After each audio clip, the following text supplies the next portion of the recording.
I got that church crowd. That church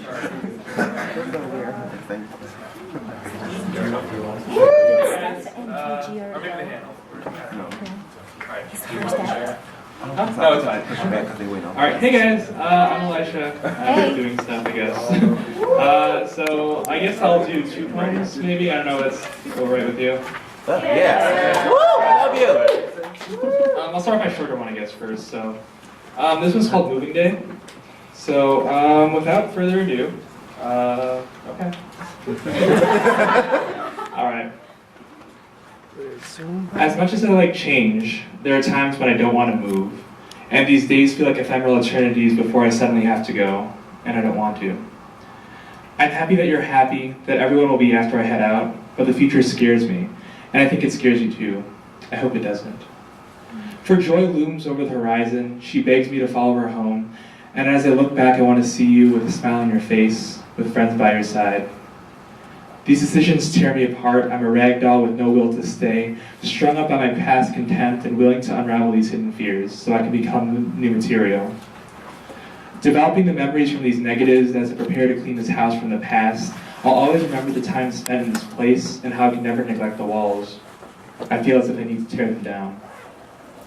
But even if it doesn't turn out well and everything falls into ruin, I'll understand and continue that legacy we had when we were younger. I'll keep that promise in my heart. I left the keys on the table, and I'll give the extra one on the floor. I'll see you no matter what.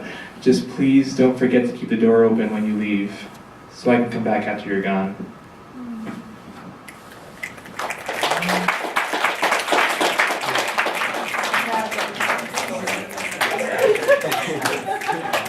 And also, this is kind of like a sort of newish poem that I haven't said at all, but kind of, I don't know. So it's called Refracted Emotion. I was always told in school to practice diffusion, to divert the anger of everyday life and strife. So I learned to hide emotion for the greater good and suppress them for a rainy day. But of course that day will never come. And you know that it's difficult when a torrent of sorrow drains the life out of you and you can't run anywhere because emotions have occupied every part of your life and you don't know which one to choose. And you see the contradictions in actions and in words. In actions what you practice and words you never say. For even if I speak to point out injustice, there isn't enough time to save face. And I wish there was a way to comfort from afar because then I could be everywhere. And I try to help everyone, but of course I can't.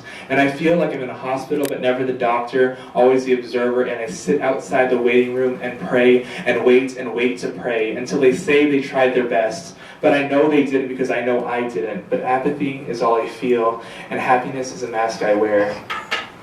And they ask me why I smile, and I tell them because I'm happy. And what I don't say is that I'm happy, and you're no longer upset, and we're still friends. And that's all that matters, and so I cry inside while I laugh, and the bomb no longer explodes, and nobody's hurt, except everyone is. I'm tired, inspired by the fire that burns inside me, but I'm unsure of what to say, for it's always a step away from what I want in my life, and I can never reach it. Reflections are only as good as the mirror shows. Shattered memories bring out wistful torment, so I close my eyes and pretend like I don't know the quirks in my life that separate me, the parts that everyone hates. And I apologize for not being strong, being so weak about being too wrong. Torn requests to become everyone's friend eventually turns into incessant cries. My mouth's like my Instagram, #NoFilter, and I'm sorry if my humor is extremely off kilter. These are the parts that everyone hates. And I follow futility until my legs give out, to the pressure of being a familiar stereotype, turning into an outdated archetype, a rebel without a lost cause. But I realize this can't be the case, so I'll be still and know. And as I find out and change, improve and rearrange to stop being deranged, I want to tell others instead of shying away, even if I live in another land, far from the familiars I've known. And if I say there's no one I can help, then I'm lying to myself as I'm dying to myself, because then I become self-righteous. And not even love can save me then. So I'll break into 1,000 pieces and get someone to pick them up and mold them into something special. One perfect part, refracted light shining everywhere, and it starts in your heart.